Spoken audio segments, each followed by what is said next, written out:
tema de hoje é a indústria 4.0 e produção de desigualdades. Foi um tema particularmente trazido para a nossa agenda, justamente para trabalhar questões bem interdisciplinares nesse tema, para essa sessão de hoje. E eu gostaria de mostrar um pouco essa atualidade do debate, porque ela refere-se a um novo pensar, uma nova releitura, talvez, das estruturas de produção dentro da economia da informação e da internet. E, acima de tudo, uma discussão que se trava muito recentemente, mas, a meu ver, talvez os nossos participantes concordem, é uma reprodução de estruturas que no passado já foram observadas, mas de uma outra maneira, de novos perfis. Então não é nada novo, como muitas vezes as revistas, a opinião pública, ou mesmo a mídia tenta imprimir. E me parece que é um tema perfeito para um tratamento interdisciplinar que se estabelece entre discussões do direito e as novas tecnologias, acima de tudo. E é claro que aqui nós poderíamos discutir geopolítica, trabalho, representações e também, acima de tudo, engajamento social dentro de uma agenda muito mais complexa do ponto de vista do direito, que o direito não teria condições de simplesmente tratar esse tema da forma como ele costuma observar. Se é verdade que essa tendência sobre a discussão da indústria 4.0 na atualidade vem de um processo de intensificação da integração das plataformas produtivas e os sistemas informáticos e digitais, também é verdade que esse processo em marcha acaba sendo um processo desencadeado pela própria modernização ou as tendências de modernização das estruturas de produção, como imprimidas numa velocidade até antes não existente e, ao mesmo tempo, uma forma de reprodução das estruturas de produção no sistema capitalista que envolve padrões concebidos nas Américas e na Europa, especificamente Estados Unidos e Alemanha, caminhando para o Japão também nessa mesma reconfiguração, numa união entre conceitos sobre internet das coisas, integração entre redes informáticas, os processos de digitalização em curso a partir das demandas de automatização industrial. Então, na verdade, são muitas vezes as demandas de automatização industrial, uma reconfiguração das estruturas de produção, como nós conhecemos no sistema capitalista, que se aperfeiçoam nesse sentido e são muitas vezes beneficiados pela revolução silenciosa, que é a revolução informacional. Sobre esse ponto, eu tive a oportunidade de discutir anteriormente com a professora Daniela Muradas, que foi uma das nossas convidadas no Café Chat do Genet, e nós, nesse ponto, convergimos na ideia de que essa revolução silenciosa, que é a revolução informacional, ela transformou padrões das relações sociais, das relações de trabalho e a forma como o direito observa essas questões e trabalha exatamente novos padrões em torno da inteligência artificial, associação com os processos de manufatura, a interconexão entre máquinas, comandos e armazenamento de dados em nuvem e a forma como essas questões acabam sendo trazidas para as estruturas de produção, mas ao mesmo tempo que isso vai nos remeter a um debate de fundo que, a meu ver, deve ser encarado de forma muito séria pelo direito. Se de um lado existe essa revolução silenciosa do mundo informacional, do outro existe uma realidade social que se entrechoca com essa revolução silenciosa do mundo informacional. Se é verdade que nessa revolução silenciosa nós encontramos redes, coligações de dados, softwares, programas de computadores, do outro nós encontramos um tecido social, uma estrutura produtiva, aquela baseada num conceito de trabalho, de labor, que é essencial à compreensão desses fatos sociais envolvidos no trabalho. E do outro, a própria forma de como algoritmos, linguagem das máquinas se entrechoca com as relações intersubjetivas ou humanas que o direito captura como seu elemento de análise e de ordenação de comportamentos. e essa mesma forma faz com que plataformas e meios de comunicação e interoperabilidade entre sistemas, e essa expressão é muito comum no contexto da informática, sejam muitas vezes iconoclásticos em relação aos paradigmas da responsabilidade no direito, como, por exemplo, a responsabilidade civil e criminal, muitas vezes ofuscada pela ideia da máxima da intermediação e das plataformas de desintermediação, como, por exemplo, no trabalho, né? E aqui nós teríamos vários e-mails a respeito dessa crise da responsabilidade social, da responsabilidade civil e criminal nesse contexto. Muitas vezes no argumento extremo de que contrato e propriedade seriam os elementos centrais para a disciplina dessa organização das plataformas e dos meios de desintermediação das relações humanas, relações sociais, do trabalho, por exemplo, no contexto dessa revolução informacional silenciosa. E, por fim, entre questões em torno do compartilhamento e abertura, ou dos algoritmos e bytes, entre termos de uso, termos de privacidade, contratos que se estabelecem entre empresas e usuários de internet num momento mais acentuado dessas relações cibernéticas, com as restrições que essa expressão apresenta, nós temos um entrechoque com as leis e a Constituição, com os tratados, com os princípios que o direito muitas vezes, de que o direito se vale para regular essas relações, fatos sociais consolidados. Então, nós encontramos aqui uma série de problemas que vêm de encontro com esse debate que se trava hoje no contexto do aperfeiçoamento das estruturas de produção na indústria 4.0 e de que maneira isso se associa, inclusive, a questões da produção de desigualdades num contexto social, quer no âmbito doméstico ou internacional. E, por fim, dizer que isso remete a uma discussão não apenas sobre a indústria 4.0, mas sobre inteligência artificial, linguagem maquinal, as próprias externalidades do Big Data, como nós sabemos, porque no fundo são esses confrontos e inconsistências que se estabelecem entre padrões muito distintos de pensar, agir e de regular. E com isso eu acho que já abro a oportunidade para nós falarmos sobre o que tem acontecido. Eu propus um subtítulo que vocês propuseram, né? Desigualdade socioespacial e seletividade da informação, né? Porque para nós, quando nós falamos em economia e tudo mais, na geografia a gente sempre considera a economia como uma das instâncias do acontecimento social, digamos assim, né? Que é lido sempre a partir do espaço, né? A geografia é uma ciência que trabalha a sociedade a partir do espaço, a economia a partir do espaço, né? E o espaço não como um palco somente, como uma base inerte, vamos dizer assim, mas existe aí um peso histórico do que seria o espaço, né? Que se impõe sobre o conjunto da sociedade também, né? Por isso que a ideia da seletividade é importante, que eu explique no começo, porque como que os indivíduos agem, como que as pessoas, os indivíduos, as empresas agem, onde que o Estado age, onde que as pessoas circulam e onde que elas não agem, onde que elas não circulam, né? Existe um dado espacial das todas as ações, né? Dos indivíduos às grandes corporações, que é o que eu vou falar mais adiante, e também onde elas não agem e por que motivos elas não agem em tais lugares, né? Ou tais ou quais lugares, né? Nesse sentido, então eu queria pensar, em primeiro lugar, né, a ideia de desigualdade. Ela envolve, então, daqui a pouco eu passo algumas imagens sobre isso, mas tem um caráter de renda, não há dúvida sobre isso, né? Mas a gente também pensa uma questão um pouco além, especialmente com o trabalho de muitos sociólogos, mas especialmente a leitura do Gessé Souza sobre a sociedade brasileira, né? Da ideia de capital cultural e capital social, né? Então a ideia de renda é importante, mas ela não é determinante, vamos dizer assim, porque existe um conjunto de rede de relações e de conhecimentos que entram também.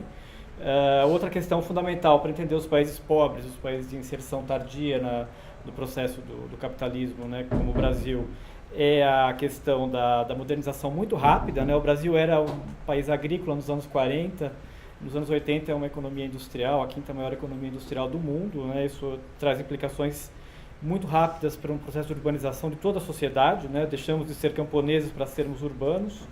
E a distribuição de objetos, né, altamente concentrados, sejam serviços públicos ou privados, emprego, moradia, os deslocamentos entre emprego e moradia. Isso tem tudo muito importante, para que eu fale no segundo momento sobre a questão desses aplicativos de transporte, né. Do ponto de vista do que seria o Brasil, uma sociedade urbana no século XXI, pobre, né, a ideia dos países subdesenvolvidos, né, pobre nesse sentido, para além da riqueza, da renda, né, a gente teria que considerar também a criação da necessidade cada vez maior do deslocamento, né, e não só do deslocamento, mas as necessidades vinculadas a novas formas de produção, um pouco isso que você apresentou, né,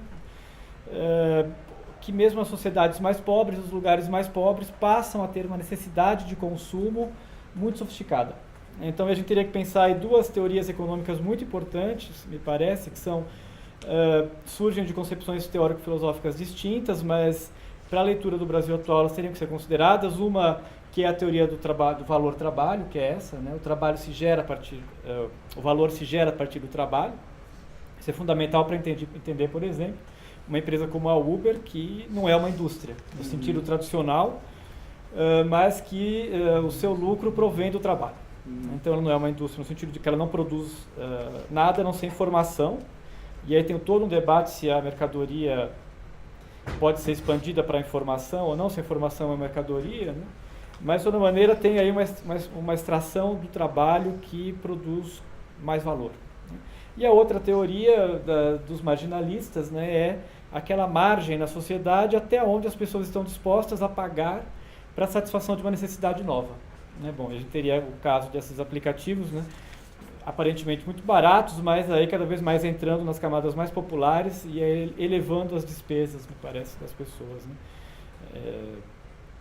Então é uma necessidade criada, né? O deslocamento, né, cada vez maior, é uma necessidade cada vez maior. E no que diz respeito ao Brasil, a metrópole é um fato, né? A metrópole como região metropolitana, aqui no caso de Belo Horizonte, por exemplo, os deslocamentos são metropolitanos, né? Esse é um dado também importante para a gente considerar, né? Entrando aí no segundo ponto aí dessa questão mais introdutória, seria preciso pensar também aquilo que Milton Santos nos alertava, né, que Estado e mercado são conceitos chifópagos, né, são gêmeos siameses, né? Então, são dois entes, não há dúvida, mas eles são tão conectados que a separação deles significaria a morte de ambos, né? Então essa seria importante entender, né, que Estado e mercado são correlatos em qualquer lugar das formações capitalistas, né? Seja no Brasil, seja num país do centro do capitalismo, né? No caso que nós temos no caso do Brasil, claro, dos países pobres, você tem uma presença muito clara dessas elites rentistas, né? Então, portanto, o que é esse capitalista que só investe quando há fundos públicos a baixos custos, né, para fazer esse investimento, né? E no caso dos países centrais também está muito bem documentado, especialmente pelos trabalhos da Mazzucato e do Chang, né? O que é a leitura histórica do desenvolvimento, né? Então, para nós aí entrando na questão aí já para passar para a segunda etapa, né, a questão do que seria especialmente essas empresas de transporte por aplicativos, né, tipo Uber, Cabify, EasyGo, 99, entre outras, né? O que a gente tem pensado aí como economia do ponto de vista mais concreto, né? Então, a gente tem pensado o processo de periferização, né, que é um processo histórico da formação socioespacial brasileira, né? Então, existem grandes periferias urbanas, né, nas grandes cidades e nas cidades médias também, né? Isso cria deslocamentos muito grandes do trabalho para a moradia e cada vez mais também para o acesso a outras formas de informação, né, especialmente educação. Então, quanto mais a sociedade tende a buscar educar-se, né, mais anos de estudo se tem, maiores são os deslocamentos, porque as instituições de ensino dos níveis não básicos, elas são altamente concentradas no país, né? Em segundo lugar, a gente tem uma insuficiência qualitativa e quantitativa das redes de transporte, né? Então, bom, isso foi motivo, inclusive, de grandes manifestações no país há um tempo atrás, né? E assomado a isso ao fato que esses deslocamentos são metropolitanos, né? Então, eles não se reduzem somente ao interior dos municípios, né? São cada vez mais metropolitanos e o que é um fato que agrava esse processo é que não existe um governo metropolitano dos transportes, né? O único caso que isso existe, um pouco melhor estruturado, é o de São Paulo, que existe uma rede metropolitana de ônibus, e Belo Horizonte um ensaio de um sistema metropolitano, né? E aí a tendência é a fragmentação territorial das atividades, como eu já disse, né? Então, nesse sentido, eu queria entrar já na segunda parte, que seria essa dos transportes. E aí eu vou pedir para você poder colocar, inclusive, a primeira imagem, né? Obrigado. Né? Que aí tem essa teoria do Milton Santos, dos anos 70. Claro, esse é um esquema, eu não vou me ater a ele, mas ele representa muito bem a ideia dos circuitos, né? Que é uma ideia que Marx desenvolveu a economia como um circuito, né? Com as suas etapas produtivas, né? Produção, distribuição, circulação e consumo. Então, a economia só se realiza quando quando o consumo existe, né? Mas ele diz que nos países pobres, né, nos países subdesenvolvidos, você tem a economia funcionando em dois circuitos que seriam analiticamente separáveis, no entanto, complementares na prática, né? Então, nós temos um circuito superior, que seria esse lado, do lado direito de vocês, né, que quanto mais próximo a esse circuito superior, você tem empresas e atividades que são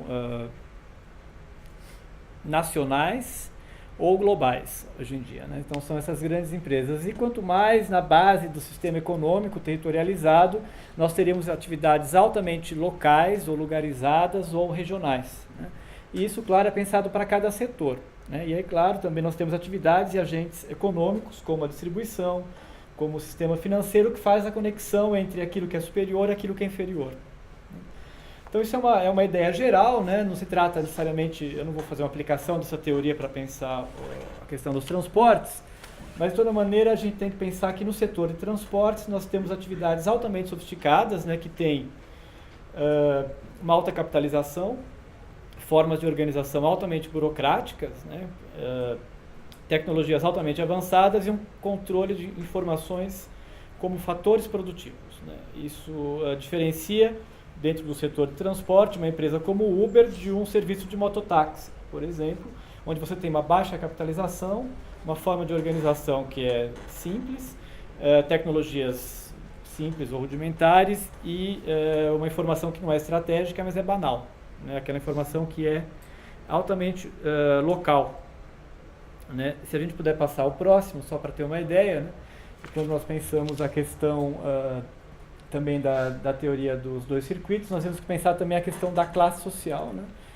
E como as classes mais altas tendem a consumir nos circuitos mais modernos, né? Nesse circuito mais superior.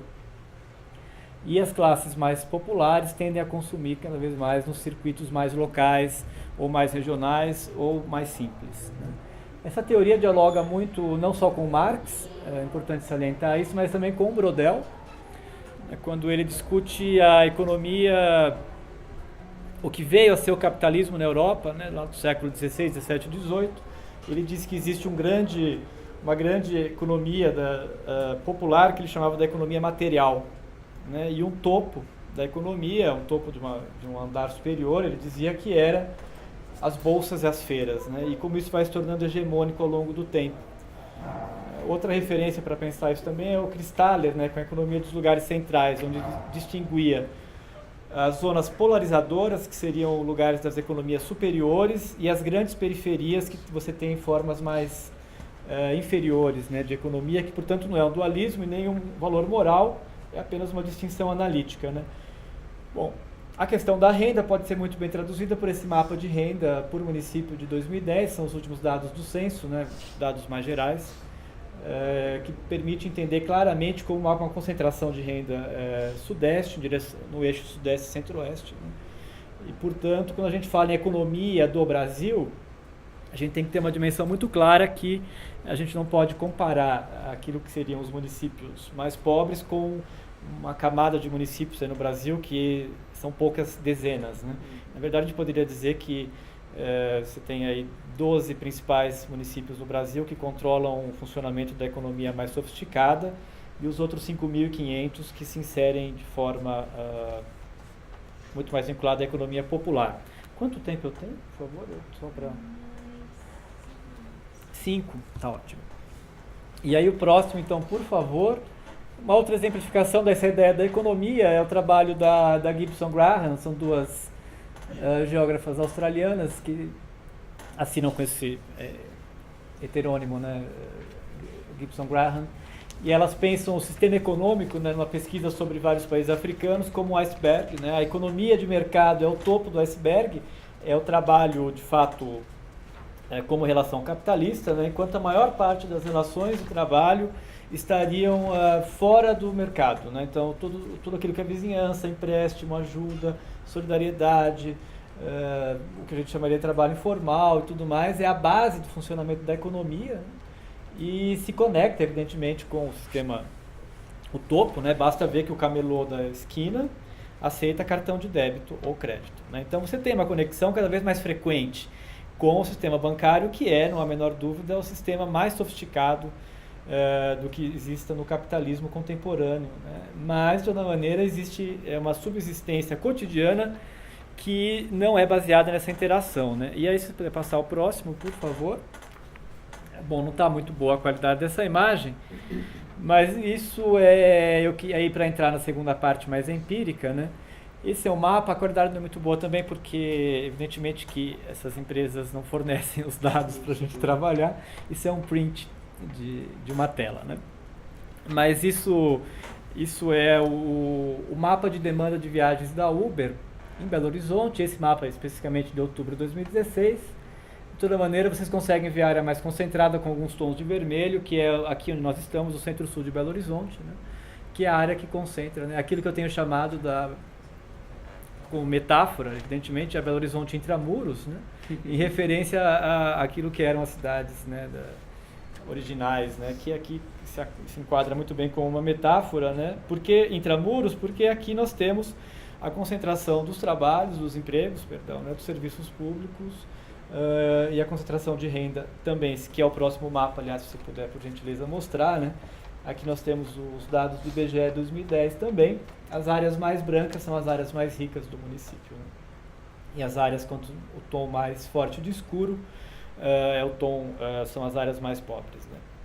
Então nós temos aí se puder voltar ao anterior, por gentileza, nós temos uma concentração da demanda que diz respeito aos serviços públicos, né? Por isso que eu digo que o espaço se impõe à economia, e também aí a renda se sobressai sobremaneira na explicação dessa demanda, né?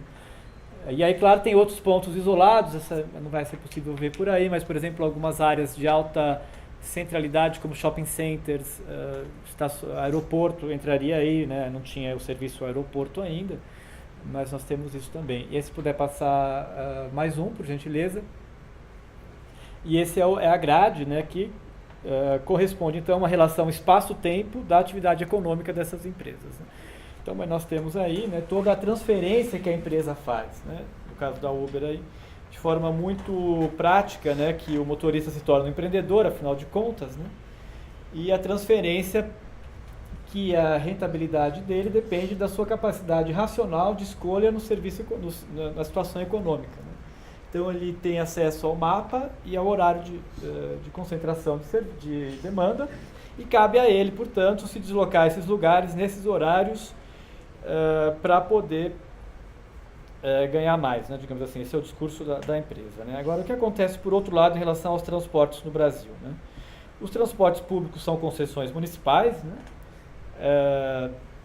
que criam verdadeiros monopólios territoriais, né? Então, cada município cria ou oligopólios, né, vamos dizer assim, as linhas são monopólios, e o conjunto de empresas, monopólios no território, e o conjunto de empresas cria oligopólios, né? E do ponto de vista dos táxis, a gente tem um serviço de concessões que em muitos lugares é hereditário, né? Então, a gente tem que entender que a gente tem um sistema que já não é uma economia de mercado no seu sentido lá do laissez-faire, laissez-passer, né? Como querem aí os liberais do mercado, né? De que nós teríamos aí um funcionamento perfeito, com uma concorrência perfeita de todos os agentes, né?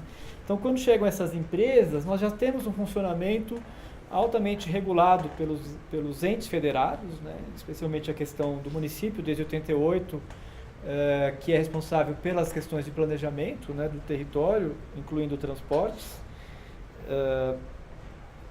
E quando chegam essas empresas, né, elas chegam com tal agressividade, especialmente a Uber, que é a primeira nesse ramo, vamos dizer assim, no Brasil, né, ela chega, a gente também não pode falar que é um erro muito recorrente, um equívoco metodológico muito recorrente de falar em concorrência, né?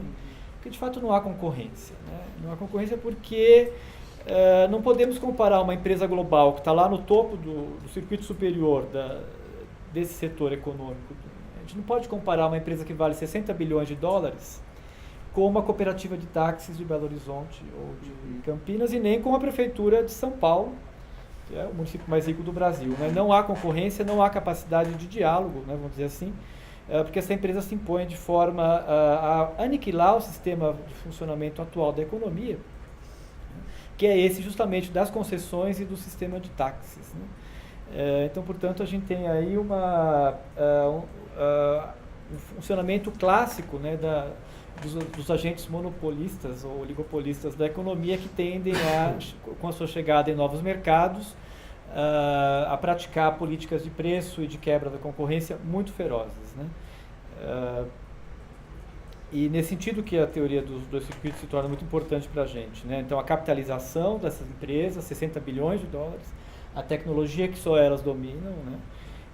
A forma de organização que elas possuem, né? Não precisa ter um fiscal para controlar o sistema, como temos na linha de ônibus ou no táxi, né? É um sistema técnico, um algoritmo que faz isso. E a informação produtiva, né? Isso é só a ponta visível, né, do motorista, aqueles mapas e essa tabela, mas, bom, é algo bastante mais complexo, né? E aí o que nós temos entre essas empresas, para ir concluindo, né, nós temos aí um sistema e com a chegada das outras empresas, nós teríamos uma concorrência, teríamos um sistema econômico mais concorrencial? Me parece que não, né? As empresas concorrem, de certa maneira, como Cabify e Uber aqui em Belo Horizonte, que a gente tem estudado, feito as entrevistas e tudo mais, mas elas não concorrem, elas mais compartilham o território, elas cooperam, né? Então, quando a aprovação agora, contrariamente à aprovação desse projeto de lei que tenta regulamentar, né, a atividade de transporte por aplicativos no Brasil, elas se uniram pelos mesmos objetivos. Do ponto de vista do uso do território, que é o que nos interessa mais geograficamente, elas têm uma complementaridade muito grande. Por exemplo, né, para trazer um dado da pesquisa que a gente tem feito, um motorista com a Uber, dirigindo com o Uber do centro para Pampulha, que é uma grande área, uma grande rota, ele vai com Cabify, aliás, porque aqui a Cabify funciona. Mas quando ele chega lá, as demandas maiores são pela Uber. Então ele desliga a Cabify e utiliza a Uber, porque a chance dele trabalhar é maior. Então ele não há concorrência. As empresas, elas dividem o território. A Cabify em áreas específicas, uma expansão lenta, e a Uber como a totalidade quase do território, né? Por isso que aquela ideia das metas, né, que os trabalhadores podem ganhar mais, né, cumprindo as metas, também é uma grande falácia que a empresa empurra para esses trabalhadores. Desculpe a expressão empurra, não é muito acadêmica, né, que ela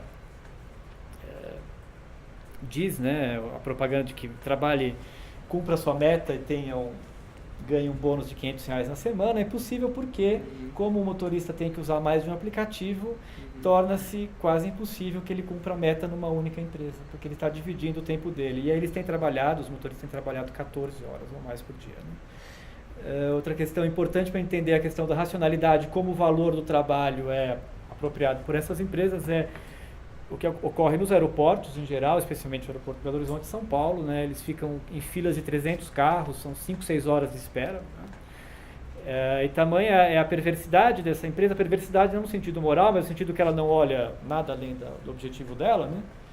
O perverso no sentido da psicologia mesmo.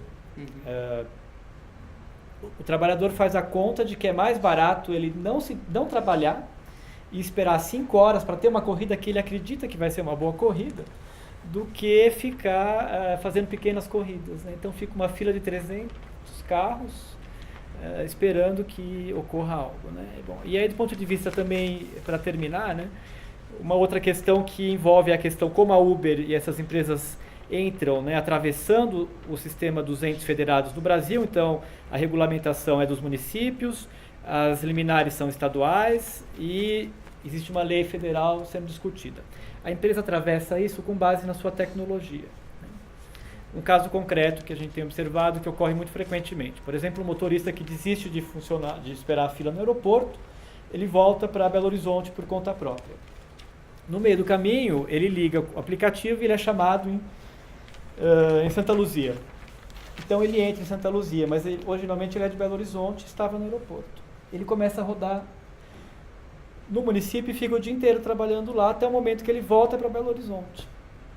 Portanto, a empresa cria uma regionalização de uso do território que se sobrepõe a qualquer possibilidade de regulamentação municipal que venha a ser aprovada. Porque, do ponto de vista técnico, onde tiver um sistema de GPS, internet, celular, a empresa pode ser chamada, porque ela é quem ativa o sistema. Então, a gente tem uma questão, me parece, muito importante sobre como essas empresas aí, que têm informação estratégica à sua disposição, criam uma regionalização do funcionamento do território que atravessa a estrutura federativa do país. E por último, só para mostrar mais 2 imagens, por gentileza. Bom, esse é o sistema Uber Pool de São Paulo. É um outro dado importante também para a gente pensar que como a empresa, essa área de São Paulo é a área que onde mais você tem é o centro, parte do centro expandido de São Paulo, onde mais você tem linhas de transporte público, ônibus e metrô e trens. E é justamente onde a empresa cria suas redes. Portanto, ela não cria uma rede para suprir uma escassez de transporte, não. Ela justamente cria um serviço novo onde você já tem mais serviços. Então, é uma lógica de concentração que os teóricos do capitalismo já nos explicaram que é assim que funciona. E aí, por gentileza, os últimos, que é uma questão importante também que tem debatido, é a criminalização da pobreza e a vanglorização da tecnologia ou da inovação, da chamada inovação. Então, que são exemplos bem banais de como o trabalho popular vinculado ao transporte é chamado de irregular, clandestino, pirata, alternativo, que é justamente aquelas brechas onde as empresas e o Estado nunca atenderam às demandas de deslocamento. Favelas, bairros distantes, populações pobres, onde nós temos mototáxis, as vans, as combis, o táxi de lotação aqui em Belo Horizonte, que foi regulamentado depois de alguns anos, mas sempre vinculado a um discurso da pirataria, do ilegalismo, do clandestino. E, por outro lado, a Uber sempre apresentada como uma startup, como uma inovação, a ideia de concorrência, uma ideia de modernidade, então ela nunca é tratada como algo ilegal, como algo clandestino ou pirata, embora do ponto de vista da ação que elas exerçam no território seja do ponto de vista teórico e prático exatamente o mesmo. Não há legislação para nenhuma das duas, inclusive. Passei um pouco do tempo, como sempre, já é praxe, mas eu peço desculpas, mas eu agradeço. Obrigado, Fábio. Obrigado pela excelente exposição. Acho que levanta várias questões. Uma delas especificamente, não só ter retomado uma literatura aí de fundo, lembrando Milton Santos, na vanguarda já de discussões de tema da globalização e da revolução silenciosa da informação. E essa última parte especificamente em relação ao caráter criminal, clandestino de muitos dessas formas de transporte que não se associam às regulamentadas e as que não recebem uma chancela do mercado, como são, por exemplo, serviços de transporte de passageiros por plataformas e aplicações de internet, nós chegamos também a um debate que vai de encontro a essa ausência de discussão pública a respeito da regulamentação. Porque se há uma intervenção no espaço territorial, inclusive em relação à mobilidade, ao transporte, isso não passa por uma discussão pública quanto às leis e regulamentos que são aprovados num processo minimamente democrático, então é essa autorregulação que também sofre desse déficit de debate democrático que deveria existir em relação à ocupação, espaço urbano e à mobilidade. Por isso que eu volto a dizer que nós não podemos ser tão entusiastas da revolução silenciosa, informacional, porque ela despreza muitos desses padrões e processos democráticos que são fundamentais para o tratamento de certas questões da sociedade. E não só isso, olhando transporte e espaço urbano, mas também acesso à justiça, proteção dos direitos fundamentais de usuários que estão nesse contexto.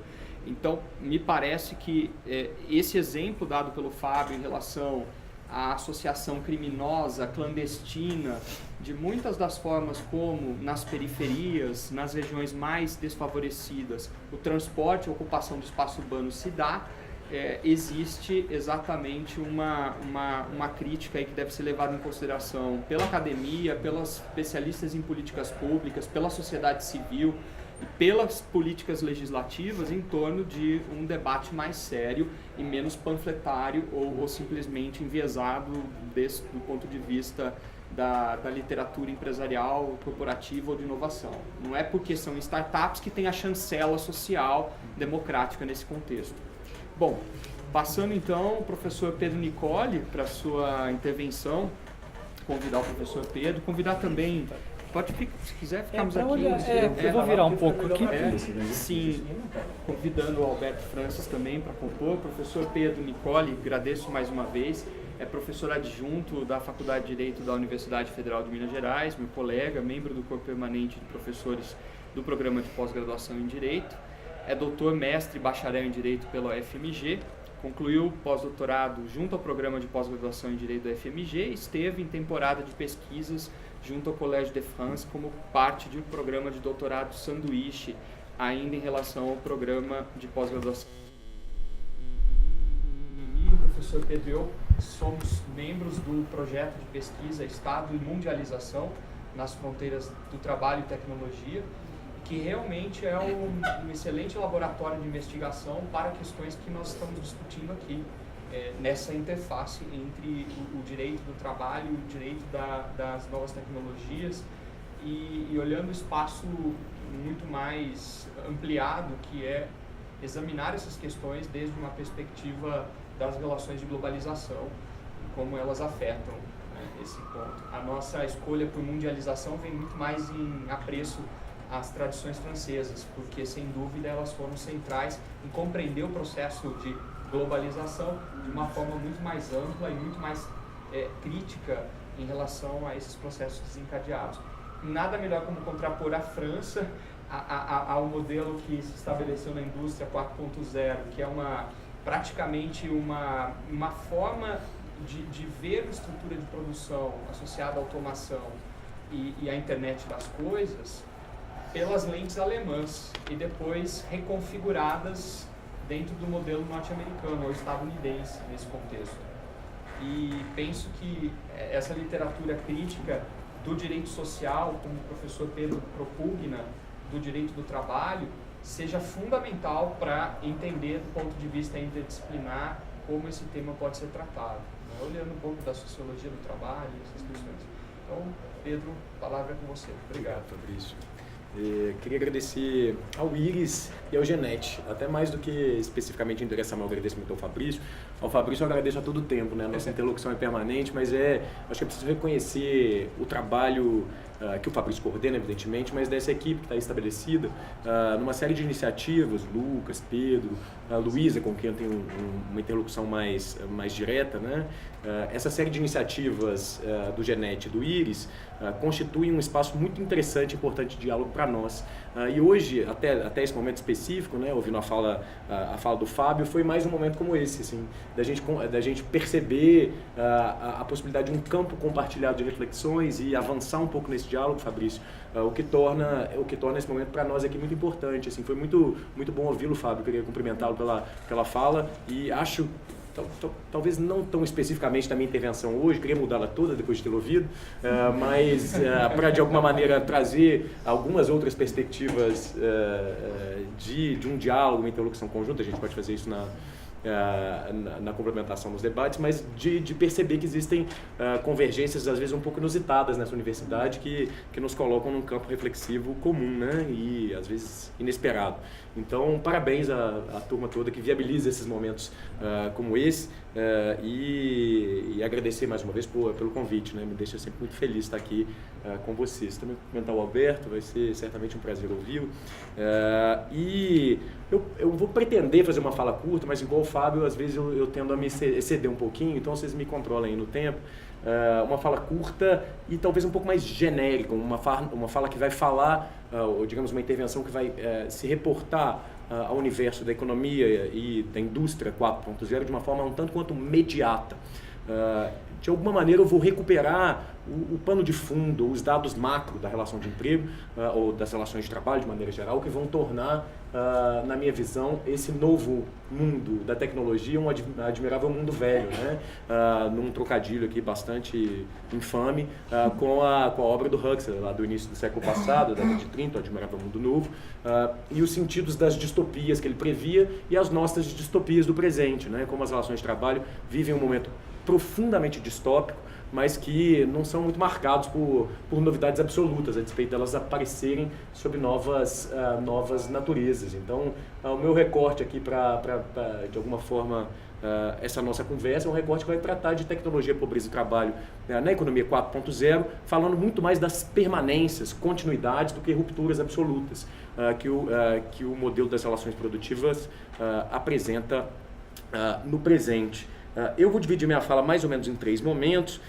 O primeiro é um momento de afirmação e desconstrução de um modelo produtivo e de seu binômio subjacente. Para nós aqui no direito, nos direitos sociais de forma geral, a indústria 1.0, 2.0, 3.0, e se é que estamos definitivamente no modelo produtivo 4.0, afirmam o modelo e constituem ao seu redor, por força muito das resistências nesse modelo, um binômio de fundo, que é um binômio que faz muito sentido para o direito, que é o binômio poder e responsabilidade, né? O exercício do poder nas relações privadas, para o direito, para se manter dentro de um quadro de civilidade, ou seja, para estar dentro do direito da cidade, do direito civil, né? No sentido primeiro lá do direito romano, é preciso que se pense em estruturas de equilíbrio entre poder e responsabilidade, e eu vou tratar um pouco de como isso se afirma e de como isso se rompe ao cabo de poucos séculos, né, ou poucas décadas, de certo modo, né?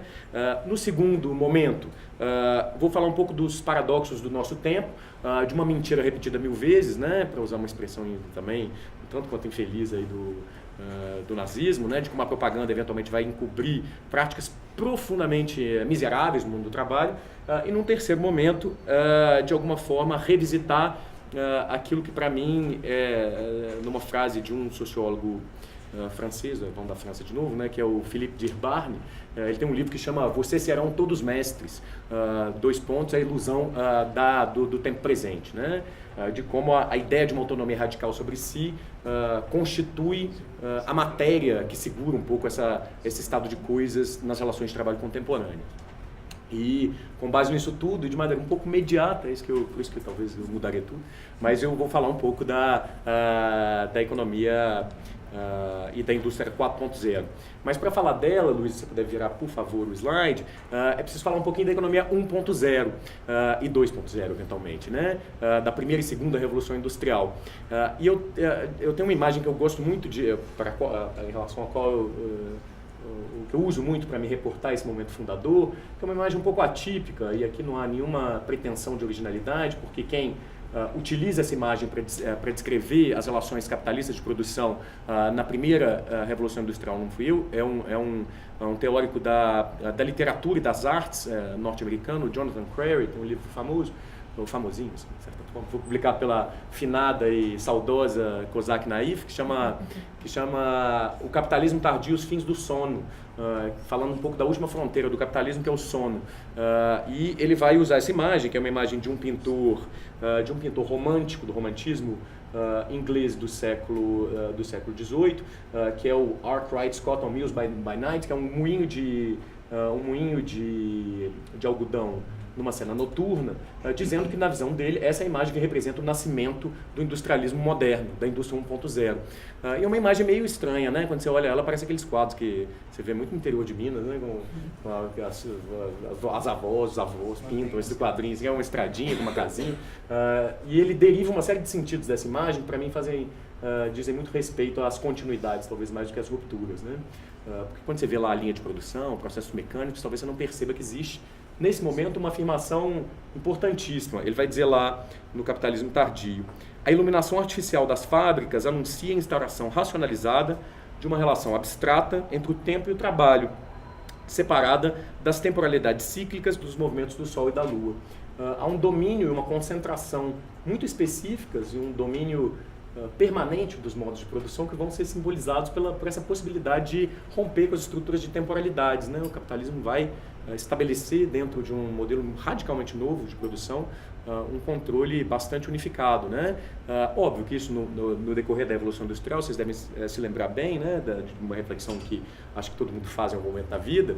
Óbvio, você vai ter lá certas transformações ou revoluções tecnológicas, do vapor, a eletricidade, a robotização e agora a informação, que vão caracterizar isso tudo, mas de certa forma esse domínio que o capitalismo instaura ou estabelece em relação às formas abstratas do trabalho e às temporalidades, ou seja, o modelo capitalista de produção é um modelo de apropriação de tempos de vida plasmados em trabalho, está aí implantado desde o início, né, nessa imagem do Jonathan Crary.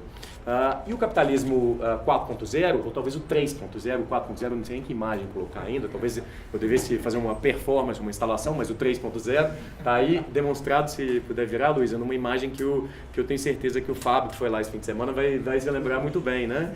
Que é uma instalação do Tunga, que é um artista plástico pernambucano, que morreu há uns 2 ou 3 anos, né? Que está lá em Inhotim, que é um museu aqui perto de BH, que acho que todo mundo já foi lá, né? Ou quem não tiver ido, vai lá ver a instalação do Tunga, que ela é bastante impactante, em que ele mostra aí uma rede meio atordoante de garrafas, que você não sabe se é sangue, se é vinho, o que é, né? Que meio que dão conta do que a indústria 3.0 faz.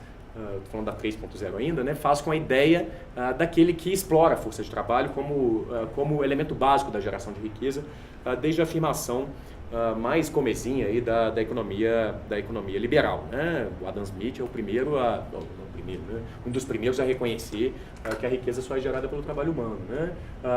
Essa imagem parece um pouco mais representar como o capitalismo tardio vai desconcentrar radicalmente estruturas de produção. A gente vai ver lá de fábricas unificadas o processo de implantação de redes cada vez mais complexas, né? Mas ao mesmo tempo redes que permitem, ainda que com grande dificuldade, a identificação de conexões e da chegada talvez daquelas macroestruturas lá em cima, as vigas que de maneira, mais uma vez, né, imediata e complexificada vão nos colocar diante do modelo clássico de controle de trabalho temporalizado que constitui o capitalismo desde o seu início, né? Essa imagem, de certo modo, representa um novo espírito, né? Um espírito, um novo momento do capitalismo, e isso é um novo espírito, para usar uma expressão do Luc Boltanski e da Eve Chapelo, que vão usar justamente o discurso do management contemporâneo como o substituto da ética protestante dentro dessa rede complexa aí, em que o indivíduo se descentraliza, se deslocaliza e progressivamente se desmaterializa, né? Dentro dos seus modos de produzir. E isso também no espaço urbano talvez valha uma certa correlação, né? Essa imagem, de alguma forma, me leva a um segundo momento da minha fala, porque ela, de alguma maneira, ela traduz uma ideia de que não há mais como controlar esse emaranhado de coisas, mas essa ausência de controle vai justamente estabelecer um projeto desconstitutivo, justamente dos elementos básicos da relação entre poder e responsabilidade que vão caracterizar as resistências do modelo da indústria 1.0 e 2.0. O que vai acontecer? Essa rede confusa, complexa, atordoante, vai começar a empreender uma campanha muito significativa para a desconstrução de tudo aquilo que constituiu um espaço de maior equilíbrio, né? Um equilíbrio relativo e bastante precário para caracterizá-lo de uma forma um pouco mais justa, né? Que, de alguma maneira, constitui dispositivos de eliminação ou de mitigação de desigualdades muito profundas, que, disse bem o Fábio, estão na base da descrição teórica do modelo capitalista desde o seu início, né? A acumulação e a desigualdade não são resultados acidentais do modelo capitalista de produção. Isso é reconhecido de todos os lados que se pode pensar o sistema capitalista. Ele tende à acumulação, né? E de alguma forma é preciso se colocar nesse fluxo para evitar resultados humanos ainda mais catastróficos, né? E quando você pensa na ideia dos direitos sociais e direitos trabalhistas, eles são, o campo de onde eu venho mais diretamente na minha pesquisa, eles não são senão dispositivos, mais uma vez, precários de diminuição de desigualdades ou, de alguma forma, de distribuição de renda com base no modelo que se afirma essencialmente na expansão das desigualdades. E quando o momento presente da robotização e em seguida dos modelos de informatização e desmaterialização completa dos meios de produção vão apresentar grandes novidades, o que a gente vai perceber é um discurso de ruptura completa com esses mecanismos de distribuição de renda e reequilíbrio de forças no mundo das relações produtivas. E eu vou partir aqui de um exemplo que não é nem o nosso, porque eu podia ficar aqui na nossa reforma trabalhista, né, que a gente está ouvindo há todo tempo, mas vou dar um passo atrás, uma década antes, para me reportar a um relatório que talvez dê muito sentido às coisas. Se puder virar para mim, Luísa, são trechos de um relatório do Banco Mundial de 2004, que é o relatório Fazendo Negócios, né, o Doing Business Report. Ele, em 2004, numa das sessões mais assim, escandalosas, ao meu ver, da sua Constituição, o Banco do Brasil perdeu de fato, o Banco Mundial perdeu de fato qualquer que já teve na história, mas enfim, disse as coisas de maneira muito clara. Trechos aqui do relatório, ele vai dizer, olha, a regulação da relação de emprego rígida, de mais aumento de desemprego, a regulação rígida de emprego está associada com mais pobreza nos países em desenvolvimento, uma reforma promissora, a implementação de um salário mínimo mais baixo para trabalhadores jovens do mundo periférico, se reportando ao mundo periférico, do capitalismo periférico, porque o mundo capitalismo central pode se dar o luxo de não ter, por exemplo, regulação de salário mínimo. Uma série de países do mundo não tem, mas você tem uma série outra de elementos que permitem que esse modelo regulatório se estabeleça. E vai dizer lá, a regulação do emprego foi vista como o maior obstáculo para a melhoria da produtividade em Bangladesh. Eu pus essa última frase como exemplo, que a gente está aqui em 2004, né, com o Banco Mundial. Ele vai afirmar uma série dessas coisas, assim, vai ranquear os países em face, ou digamos, países para os quais os investimentos internacionais devem ser direcionados, com base em um ranking, numa precificação ou numa, digamos, num processo econométrico, né, de mensuração dos níveis de proteção, como salário mínimo, horas de trabalho. Países que são muito protetivos, que têm, por exemplo, jornadas de 8 horas de trabalho, são países para os quais o capital internacional não deve direcionar digamos, os seus investimentos, porque são países difíceis, inflexíveis, não modernos, digamos, não 4.0 nas relações de trabalho, né? E um dos trechos, esse último trecho, vai dizer lá que a regulação rígida da relação de emprego em Bangladesh, o que é um absurdo completo em 2004, vai ser responsável por uma tragédia da produtividade lá em Bangladesh, sabendo que desde esse momento Bangladesh já se tornava a nova China, de uma indústria específica, que é a indústria têxtil, que talvez seja aquela que melhor represente o híbrido do 1.0, 2.0, 3.0 e 4.0, porque ela se influencia a formatação dos desejos de consumo de uma forma bastante informacional, mas as unidades produtivas são profundamente velhas, né, e estabelecidas aí dentro de um modelo macro de desconcentração produtiva de uma forma muito primitiva, né? Então você tem lá esse exemplo com Bangladesh. E aí, 10 anos depois, né, Luísa Severano, a gente vai relembrar de uma tragédia que talvez tenha sido a maior tragédia industrial nesse setor, que aconteceu em 2013, o caso Rana Plaza. A gente falou pouco dele no Brasil, mas é um caso que teve uma repercussão internacional muito significativa. Foi uma das maiores tragédias industriais do mundo, e se a gente considera que eu não estou aqui em nenhuma unidade produtiva que implica um dano inerente, sei lá, atividade nuclear, ou esses danos, ou esses acidentes em unidades produtivas que tem lá um risco muito grande envolvido. Aqui, a atividade de costura é basicamente máquina de costura sendo operada, não tem nada, um risco significativo inerente. Você tem lá um prédio de 8 andares que vai ao chão, em Bangladesh, aquele estado nacional no qual o Banco Mundial entendia que a regulação rígida era um grande problema da produtividade, em que você não tem absolutamente controle nenhum, direito de trabalho completamente desestruturado, gerando quase 1.200 mortas essencialmente, né? Porque a indústria têxtil é uma indústria profundamente sexista na sua distribuição de tarefas, né? São basicamente mulheres nas máquinas de costura que, trepidando, fizeram esse prédio vir ao chão. Basicamente, o que o caso Rana Plaza representa, dentro das estruturas de desconcentração, é a presença do capital concentrado de formas bastante tradicionais. Você tem lá grandes indústrias como o Carrefour, a Primark, o Walmart, estava todo mundo envolvido nesse caso, né? E mesmo algumas que fazem publicidade bonita, e eu até gosto de publicidade proativa e prospectiva, né? Eu acho que ela tem uma função nesse nosso sistema capitalista, mas a Benetton, né, faz sempre coisas interraciais e inclusivas da população LGBT, mulheres, igualdade, tudo muito colorido, mas está lá envolvida diretamente num caso dado no modo como as relações de trabalho vão se desenhar dentro desse modelo 4.0. Desconcentração e a exploração de formas primitivas de trabalho em certos espaços do globo. E a isso se associa, e aqui eu já vou me encaminhando, não vou ainda não, para a terceira parte da minha intervenção, olha, eu acho que eu vou ficar em 15 minutos, que é de certa forma, os paradoxos fundantes, né, desse discurso contemporâneo, no qual a revolução informática está inserida invariavelmente, a despeito de eventualmente negá-lo como estratégia de afirmação e difusão. Para usar uma expressão do Pierre Bourdieu, e aí eu fico também feliz com a referência ao Gessé Souza, né? O Pierre Bourdieu tem um texto em que ele explora um pouco a ideia do capital social e cultural e como isso vai ser uma condição fundamental para a adesão do indivíduo, a dimensão subjetiva nas relações de trabalho, para o modelo produtivo. Ele tem um texto que chama A Dupla Verdade do Trabalho, em que ele fala de uma verdade objetiva do trabalho, que é basicamente isso, né? Uma verdade empobrecida, precarizada, e uma verdade subjetiva, que de certo modo é constituída por uma adesão do indivíduo a um ato de violência e de expropriação da sua força de trabalho, que é uma adesão que se coloca como uma condição sine qua non para o estabelecimento do sistema. Ele faz uma crítica, inclusive, à teoria da alienação do trabalho em Marx.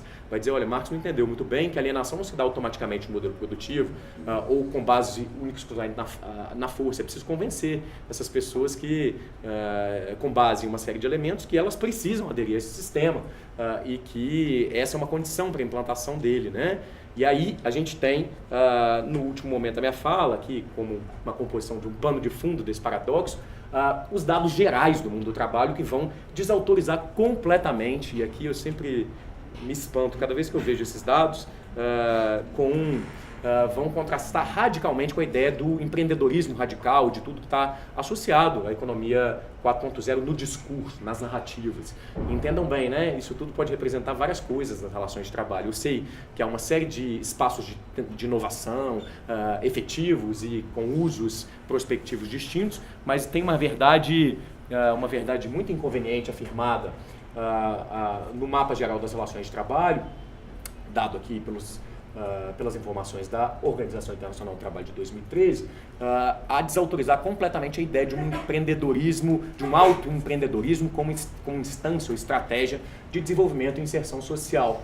A maior margem no mundo contemporâneo do trabalho, para usar, eu não conheci o texto lá das autoras... não conhecia, estou interessadíssimo inclusive, mas para falar dessa outra metade do iceberg, a primeira grande margem para mim é o gênero no trabalho reprodutivo, mas a segunda é justamente a ideia do trabalhador autônomo por conta própria, na economia informal, que constitui o tecido narrativo dessas plataformas todas, da economia 4.0 como um todo, né? Você tem lá um estímulo ao autoempreendedorismo que vai contrastar com esses dados que estão aí diante de nós. Vou até levantar para eu tentar de alguma forma chamar atenção para algumas coisas. O que a gente tem nesses dados estabelecidos em 2013, mas o dado mais recente vai confirmar essa informação. Aqui a gente tem a classificação da Organização das Nações Unidas em relação ao desenvolvimento dos países, partindo de economias avançadas até países menos desenvolvidos, passando por economias emergentes, em mercados dualizados de trabalho, é o caso do Brasil, e depois países em desenvolvimento, países de renda média.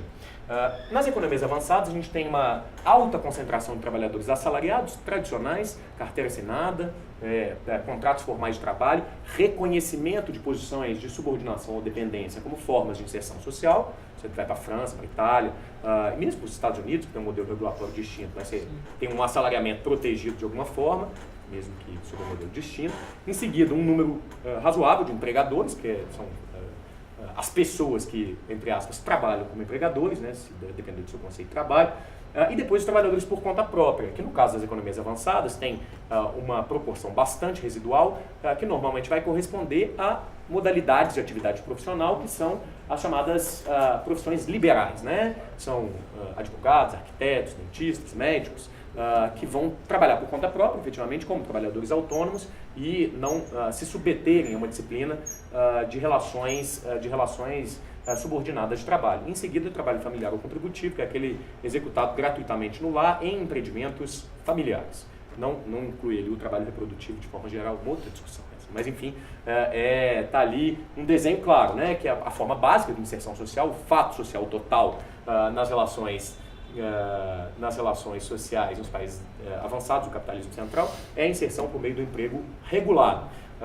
E a gente parte para as economias emergentes, aqui, para usar uma expressão do Ulrich Beck, né, um outro sociólogo que de alguma forma reflete do mundo contemporâneo dos riscos e das relações de trabalho, ele vai dizer que a tendência do mundo contemporâneo é uma brasilianização do mundo do trabalho, em que você vai ter justamente a dualização, são mercados duais, mercados em que cerca de metade da população economicamente ativa se insere no mundo do trabalho formal, entre aspas aqui, e uma outra metade vai lá ter arranjos precários, que são arranjos fundados essencialmente no trabalho por conta própria e no modelo de trabalho familiar ou contributivo.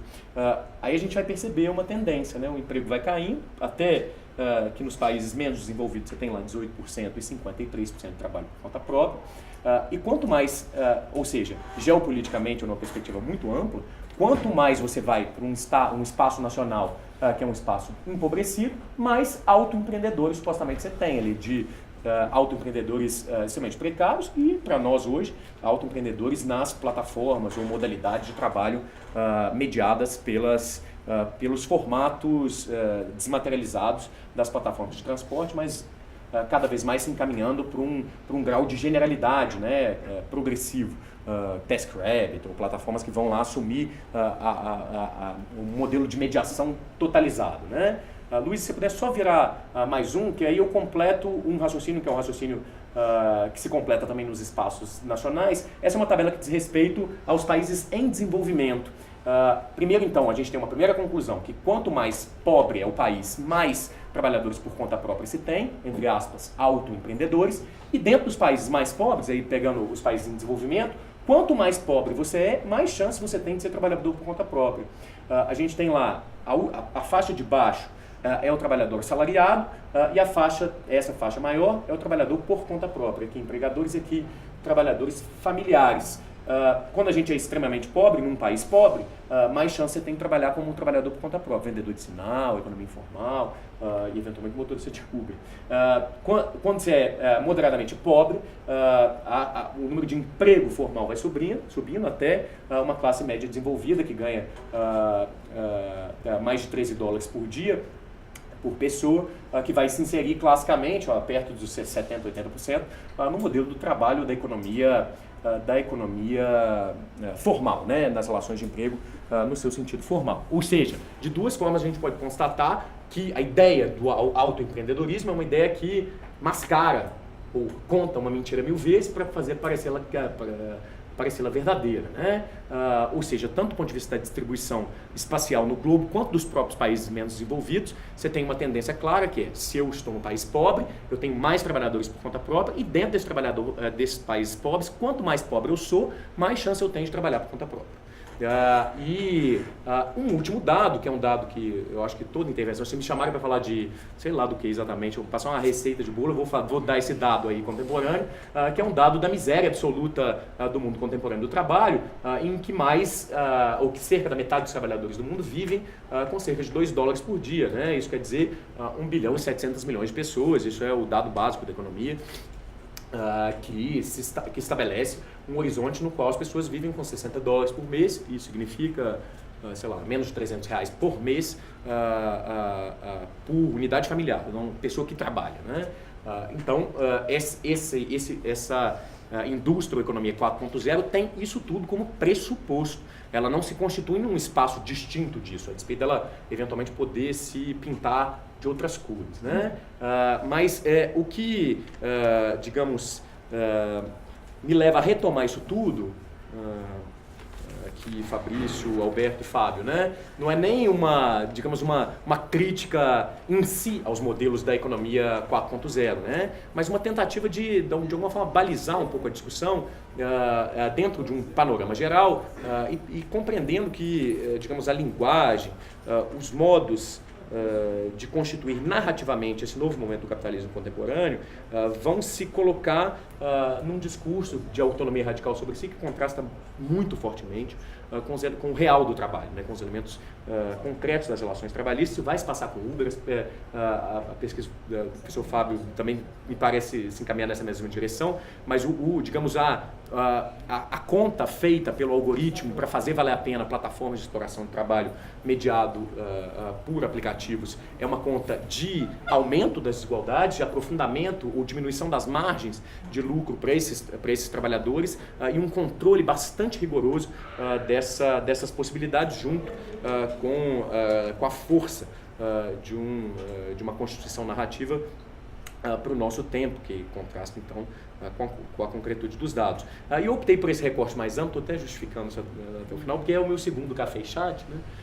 Eu já estive aqui discutindo num outro momento economia de compartilhamento, e aí eu entrei um pouco mais concretamente nas questões das plataformas, mas acho que, de certa maneira, essa primeira aproximação das desigualdades produzidas no contexto da economia 4.0 me parecem super importante e, de alguma forma, criticar a inexorabilidade ou, digamos, um fluxo incontrolável, são os desígnios do tempo, tudo isso, nada disso pode ser controlado. A desconstrução desses discursos é extremamente importante para que a gente possa tentar, de alguma forma, recompor um binômio, que é aquele binômio básico de poder e responsabilidade e estabelecer a efetividade de mecanismos de distribuição de renda que impeçam que essa economia 4.0 se utilize dessa revolução silenciosa para expandir as desigualdades, né? Que é o que a gente tem visto com esses grandes conglomerados que constituem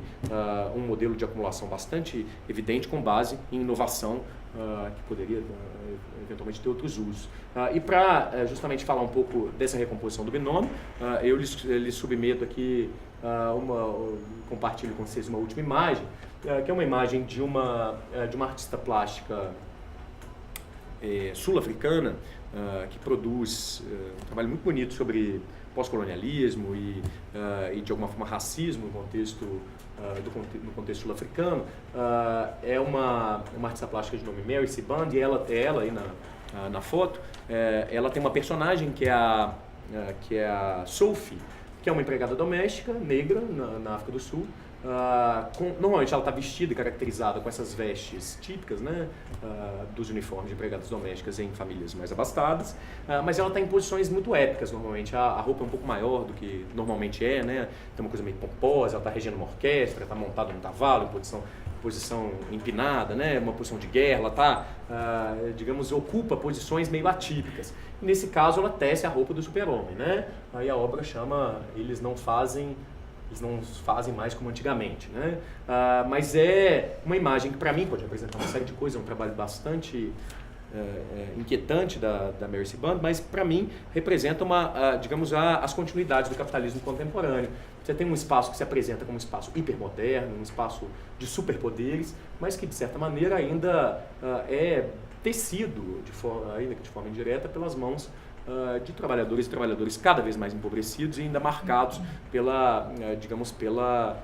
aprofundamento das desigualdades, pela deslocalização territorial bastante bem orientada desses modelos que são modelos que visam desconstituir a todo custo esse equilíbrio de responsabilidades que se constituiu a tão duras penas, né, nesses espaços nacionais. Era essa a minha intervenção. Eu espero não ter sido muito pessimista, porque toda vez que eu venho para cá, as pessoas, eu fico jogando uma balde de água fria em cima do entusiasmo em relação a esses temas, saibam que no fundo eu acho que ainda é desses espaços ou da zona da economia 4.0 ou da indústria 4.0, não sei nem se é indústria, mais de uma revolução tecnológica, que talvez possam surgir modelos alternativos, né? Mas quando a gente está discutindo a indústria contemporânea 4.0, a gente não está falando desses modelos, né? E a gente sabe da experiência nas relações de trabalho. Aqui basta relembrar o modelo do trabalho cooperativo no Brasil na década de 90, como isso foi desvirtuado e usado como plataforma de fraudes. O mesmo vai valer para essas plataformas que eventualmente podem nascer como zonas de compartilhamento muito interessantes e de potencial muito grande, mas que a partir do momento que são incorporadas dentro do quadro de um capitalismo predatório do presente, né, se desnaturam e viram caixas de ressonância, de aprofundamento de formas de trabalho miserável e marginal de todas as formas possíveis. Era isso. Muito obrigado. Acho que nem precisaria falar do caráter não pessimista, mas acima de tudo crítico a respeito desse tema proposto pelo professor Pedro, e lembrar também que ficaria muito, acho que cedo, até da literatura, tentar tratar a indústria 4.0 como uma derivação da Revolução Industrial, porque ela ainda talvez venha abalar exatamente aquela estrutura que foi demonstrada na apresentação a respeito da concentração elevada de relações de emprego salariados nos países desenvolvidos e a maior concentração de trabalho autônomo nos países de menor desenvolvimento relativo e países em desenvolvimento. Porque talvez essas formas e estruturas de trabalho, a partir das plataformas gestadas pela indústria 4.0, como a integração entre os sistemas automatizados e computação em nuvem, quanto mais tirando a subjetivização das relações de trabalho, algo que a professora Daniela, na sua apresentação num dos cafés em chat, mencionou a respeito de como essas estruturas hoje dentro da internet, quanto as plataformas, por exemplo, de informação, de trocas de mensagens, ou mesmo de trabalho em relação ao serviço de passageiros, acaba gerando essa ressubjetivização dos indivíduos, que num contexto desse, de deterioração das condições de trabalho, e mesmo da perda do salário como algo essencial dentro da relação de emprego formal, é algo que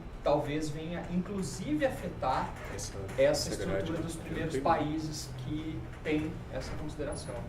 Então, talvez o discurso, a narrativa, como você bem mencionou, Pedro, sobre o empreendedorismo, o autoempreendedorismo, seja um sinônimo ou um indício de que isso venha acontecer também no médio prazo com esses países. Não é no longo nem no curto, talvez no médio, mas eu creio que as resistências ali também sejam maiores. Só que o curioso é que esse discurso sobre o empreendedorismo, a inovação, a aceleração dos negócios, essa excessiva ideia de que o empoderamento pelo empreendedorismo seja a chave para o desenvolvimento, seja a chave para a eliminação das riquezas, acabe sendo inclusive uma narrativa estruturada para a manutenção dessas diferenças dentro de um espaço geopolítico que hoje acaba sendo favorecido pela revolução silenciosa da internet, já que boa parte das empresas que detêm os direitos proprietários e contratuais, então poder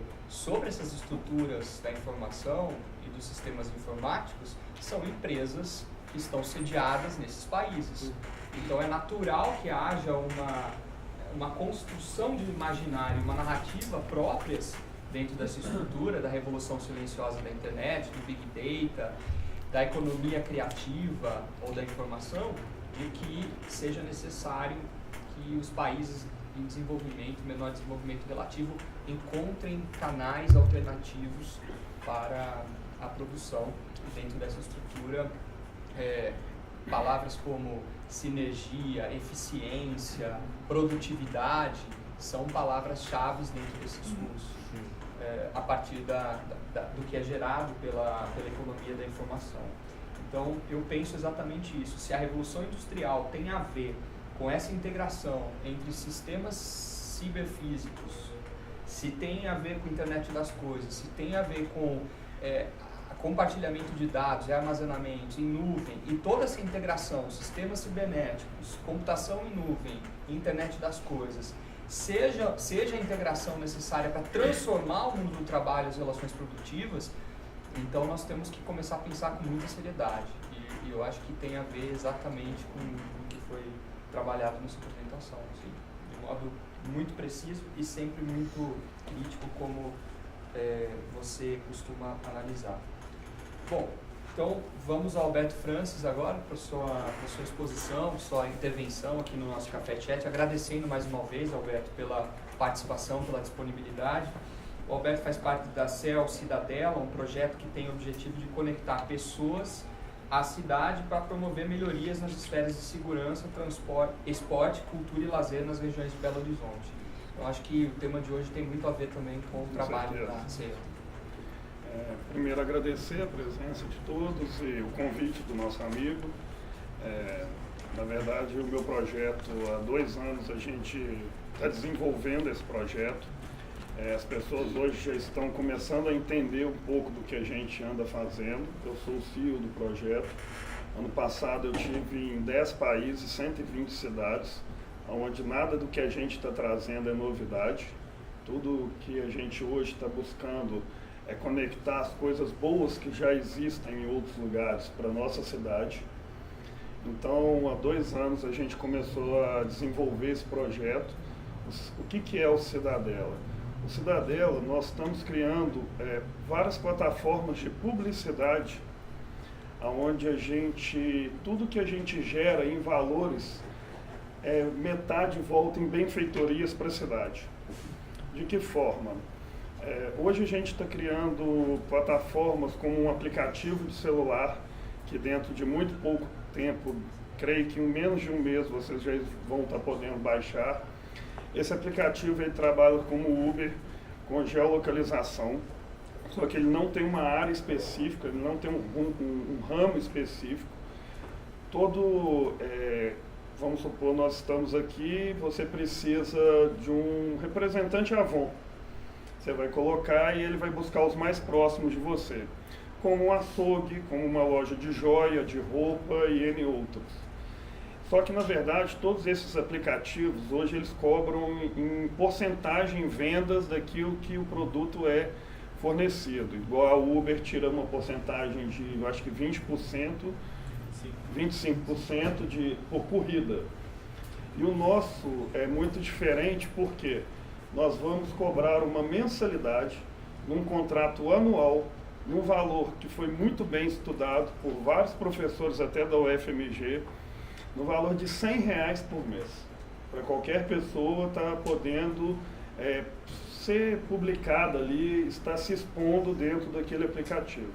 Só que, na verdade, esses valores de R$100, a pessoa não está pagando R$100 pela publicidade. E sim, ele está pagando R$50 pela publicidade. Porque os outros R$50 voltam em benfeitorias para a região daquele comerciante. Benfeitorias que já entra uma nova plataforma nossa, que é um site. Dentro do nosso site é muito parecido com o orçamento participativo do governo, só que totalmente privado. Então, você vai ter a possibilidade de colocar o seu bairro dentro do site, ver quantas empresas dentro daquela região estão pagando, quanto tem de verba disponível no seu bairro, nota fiscal de tudo que está sendo gasto com esse dinheiro, orçamento e enquetes de votação, porque eu não moro lá, eu não sei o problema do seu bairro. Agora, você sabe a rua que é perigosa, você sabe o ponto de ônibus que tem assalto, você sabe onde não tem iluminação, e tudo isso a gente baseia que o governo tinha que estar exercendo esse papel e podendo suprir essas necessidades. Hoje a gente já está sendo chamado dentro da Assembleia e outros órgãos públicos como uma empresa privada que vai prestar serviços públicos. Então, só que os nossos serviços vão muito além, porque quando a gente começou a buscar em outros países novas tecnologias, hoje a gente está negociando com Israel, com a área de segurança pública, porque Israel, dentro da área de segurança em tecnologia, é a melhor do mundo. Hoje a gente tem uma parceria com a Inglaterra, e antes de lançar o projeto, porque eles existem dentro de vários programas deles, hoje uma ideia de cidades sustentáveis. Então hoje a gente se encaixa na ODS 11 da ONU, que também já fazemos parte, mesmo sem lançar o projeto. Fomos convidados agora para uma temporada de 12 a 18 de junho pelo governo britânico para um evento que chama Latam, que ele é conhecido como eles convidam as maiores mentes do mundo para participar desse evento, e nosso projeto foi dentro do Brasil único escolhido Porque nada que a gente está trazendo é inovação. A gente, igual hoje, a gente tem uma empresa que eu trouxe da Austrália para analisar a Lagoa da Pampulha e a gente consegue limpar a Lagoa da Pampulha em 1 ano sem usar nenhum produto químico. Nós estamos lançando, vou supor, o olho vivo. Cada câmera do olho vivo custou para a nossa cidade R$80 mil. Eu tenho uma empresa que fornece praticamente uma câmera melhor por 12. E eu tenho câmeras muito paralelas que também funcionariam dentro do que a gente quer por R$2.500. Então, enquanto o governo colocaria uma câmera, a gente tem a probabilidade por 30 a 40 câmeras. Só que ainda o governo é tão falho dentro de certos pontos que, mesmo sendo muito caro, igual o Belvedere já ganhou uma licitação de 15 olhos vivos e há 3 anos, e até hoje não foi instalado. E a gente, como uma empresa privada e prestando um serviço privado, a gente consegue pôr 30, 40 câmeras em 20 dias. Só que as nossas câmeras, hoje, a gente está negociando já com vários órgãos públicos. Então, hoje a gente já tem parceria com a Prefeitura, nós já temos parcerias com a Polícia Militar, com a Polícia Civil, com o COP, Centro de Operações da Prefeitura. Eu estou falando um pouco da área de segurança, porque desses 2 anos a gente já fez 5.000 entrevistas em Belo Horizonte. E a dor de mercado hoje é a segurança. E a segunda é o lazer, por incrível que pareça. E aí, dentro disso, todas as câmeras, tudo que a gente faz não é para o nosso projeto. Tudo que a gente faz é para a cidade. Então, todas as câmeras que a gente colocar, a gente vai fornecer as imagens para todos os órgãos responsáveis, como a Polícia Militar, a Polícia Civil e o COP, Centro de Operações da Prefeitura. Por que isso? Hoje existe uma burocracia muito grande entre as partes para acessar imagens, para você ter acesso de um para o outro, precisa até abrir a justiça, entrar para poder você conseguir ter esse caminho. E com isso a gente facilita a vida das pessoas dentro de algo que a gente está trazendo, que não é só a câmera. Hoje a gente tem a câmera com produtos interligados dentro dela, com algoritmos que estão vindo de outros lugares do mundo, que a gente vai facilitar a vida tanto da polícia quanto da prefeitura. Hoje eu sou um pouco maluco e eu estou desenvolvendo esse projeto e eu fui muito para a rua para fazer essas pesquisas. E eu falei, poxa, como é que eu vou ter a atenção das pessoas? Como é que as pessoas... geralmente ninguém quer fazer pesquisa, separa os outros. Não quero. Eu falei, e a Uber estava chegando em Belo Horizonte. E eu falei, cara, eu vou cadastrar um carro ali. Porque a pessoa vai entrar no meu carro, vai ficar ali uns 10, 15 minutos, eu posso falar o que eu quiser. E ela vai responder minha pesquisa. E aí eu comecei a rodar em Belo Horizonte na Uber. E levava várias pesquisas para poder ir fazendo com os clientes que entravam dentro do carro. Porque era um meio mais fácil de você entender realmente as dificuldades, os problemas que a cidade faz. Hoje a gente, saindo um pouco da área de segurança, entrando na área de lazer, eu busquei pessoas hoje de várias áreas de esportes diferentes, de lutadores do UFC, que hoje fazem parte do nosso projeto, ao único piloto brasileiro que corre na NASCAR, que também é cidadela, como pessoas na área de dança e de luta em geral. E a gente hoje, eu fiz um piloto em Belo Horizonte do projeto, que foi desses 2 anos, o que eu mais fiquei feliz porque foi um piloto que deu certo. Eu convidei essas pessoas para procurarem as empresas na área delas, de academias, pilates, essas coisas, dentro de uma região aqui de Belo Horizonte, na área noroeste, no bairro Carlos Prates. Tem uma praça que estava tomada por usuários de droga, e eu convidei essas pessoas para poderem visitar essas academias e convidarem essas academias a tirar uma aula de dentro da academia e ocupar aquele espaço público. Com essa aula, uma vez por dia, a gente fez só no sábado, e era o dia inteiro, com só empresas do bairro, E no primeiro dia, no primeiro sábado, tinha umas 30 pessoas fazendo aula e tinha umas 15 usando droga do lado. E aí a gente perguntou para os lavadores de carro, poxa, tem como você conversar com esse pessoal, tem como você falar com eles? E eles falam, não mexe, porque eles são muito barra pesada. Eu falei, poxa, o que é isso? Eles só estão usando droga, deixa eles lá, sem problema nenhum. E aí eu falei, deixa comigo. E aí junto com a comunidade, com a igreja, com a associação de moradores, a associação de comércio, a gente começou a fazer uma ação dentro do bairro, convidando o bairro no próximo sábado para fazer parte desse evento na praça. E aí no outro sábado já tinha umas 80 pessoas na praça. E esses caras apareceram, mas já ficaram inibidos e já não usaram a droga. E eu falei, não, tá bom, nós temos que continuar. E continuamos, eu, a igreja e associações, e no outro sábado tinha mais 170 pessoas na praça. Tinha umas 15 famílias com criança, com bicicleta, velotrol, gente fazendo piquenique, e esses caras passaram do outro lado da rua e não foram lá. Só que a ideia não era eles não irem lá. A ideia é que eu quero trazer eles para fazer parte disso.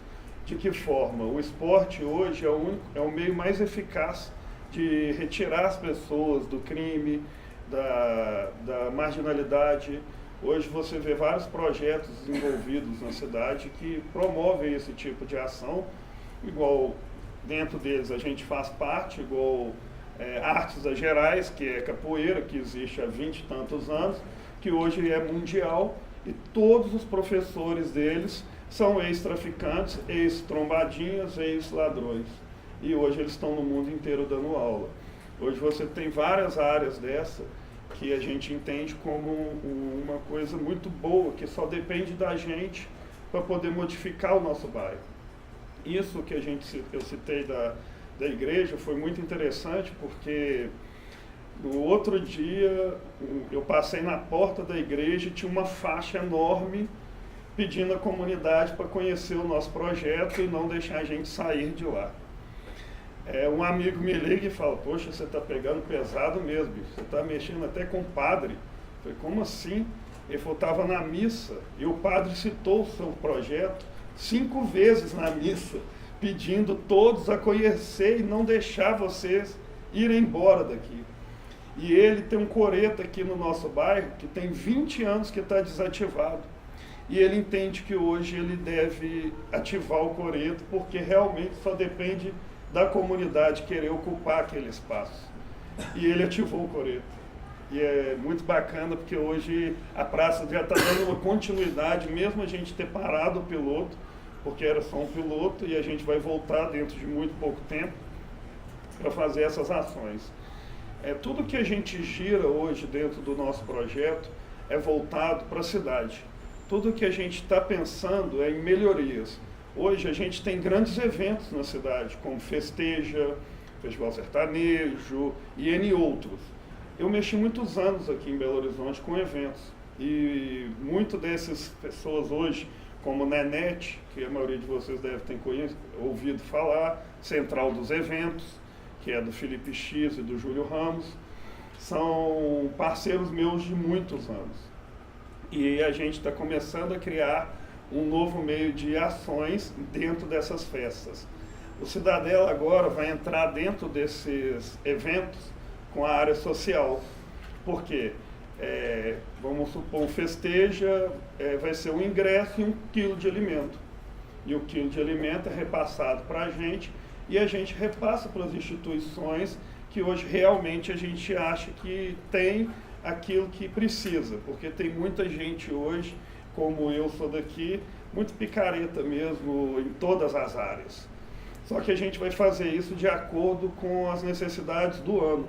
Então é época de frio, é um ingresso e um agasalho. É Páscoa, é um ingresso, uma barra de chocolate, uma caixa de bombom. É Natal, um ingresso e um brinquedo. Só que você faz um festejo que num final de semana você tem 70 mil pessoas dentro do Mineirão, onde você consegue arrecadar toneladas de alimento. Você consegue suprir a necessidade de milhares de pessoas. e não atrapalha nada o evento da pessoa. O dono do evento, ele não perde em nada com isso. Ele só tem a ganhar, porque ele ganha mídia espontânea. Tudo que a gente faz dentro desse contexto, metade volta. Hoje, a gente vê que o nosso governo é um governo muito lento. E, às vezes, ele não quer mesmo ajudar, de certas formas, por causa de interesses incomuns entre eles, de partidos políticos, de pessoas que realmente querem fazer a diferença e outras que não. E a gente, com isso, foi buscar fora do Brasil incentivos. E hoje a gente está indo para esse evento lá em Londres, porque eles já liberaram uma verba para a gente de 4 milhões de libras. E nós não lançamos o nosso projeto. Nós estamos negociando com o segundo maior fundo de investimento do mundo, que é a JVP de Israel.